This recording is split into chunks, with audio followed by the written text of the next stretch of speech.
professores! Viemos aqui para mais uma aulinha de Química! Que beleza!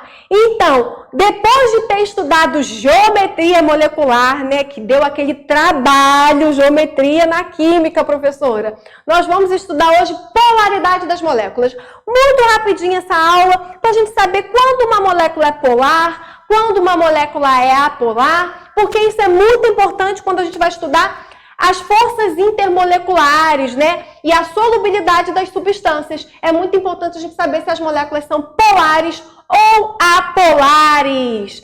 Vamos lá, antes da gente estudar aí a polaridade em si, vocês precisam aprender o momento dipolar ou o momento de dipolo, tá? O que é o momento de dipolo? Quando a gente aprende ligação química, né? E vocês aprenderam comigo, espero que não tenham esquecido. Quando a gente aprende ligação química, eu ensino para vocês que sempre tem um composto que é mais eletronegativo e ele puxa os elétrons para cima dele, lembra? Quando eu tenho a ligação entre o H e o Cl é muito eletronegativo, ele quer muito um elétron. E aí o que ele faz? Ele puxa os elétrons para cima dele, criando um polo negativo em cima dele, lembra? E a ligação é covalente polar.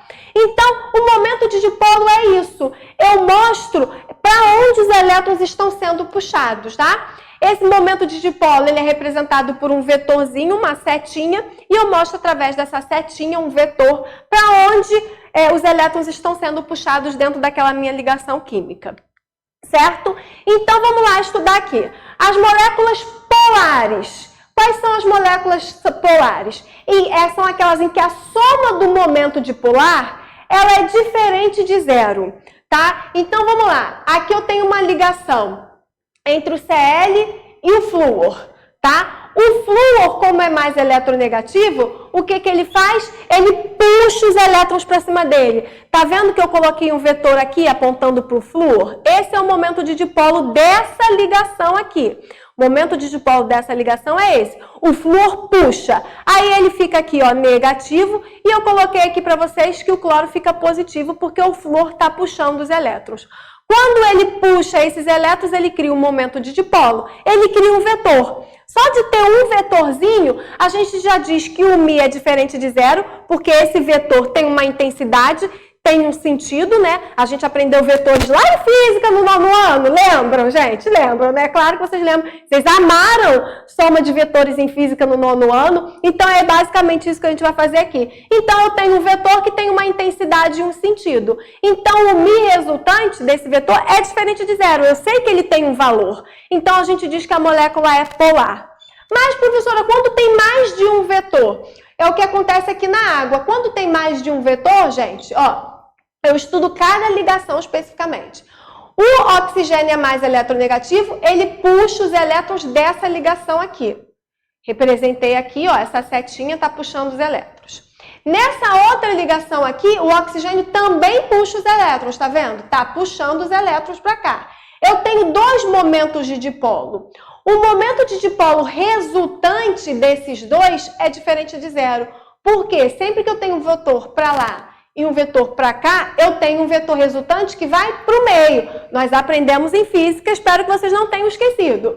Vamos lá. Eu tenho um momento de dipolo resultante. Eu tenho um vetor resultante que é a soma desse vetor com esse vetor. Existe um vetor resultante. Professor, eu preciso saber o módulo, quantos newtons tem de vetor resultante? Não. Você só precisa saber se o vetor resultante vai dar zero ou não. Nesse caso aqui, a soma desses dois vetores, eu tenho um vetor resultante que vai aqui para cima. Então, o vetor resultante é diferente do zero. Esses vetores não se anulam. Então, eu tenho um vetor resultante, que é diferente de zero. E aí, a molécula é polar. Sempre que eu tenho a soma dos vetores, gente, diferente de zero, a molécula é polar.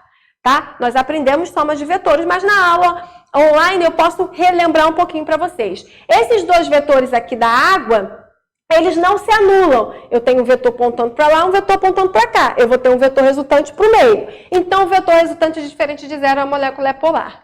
Agora, quando a molécula é apolar? Quando a molécula é apolar, o momento de dipolo resultante é igual a zero.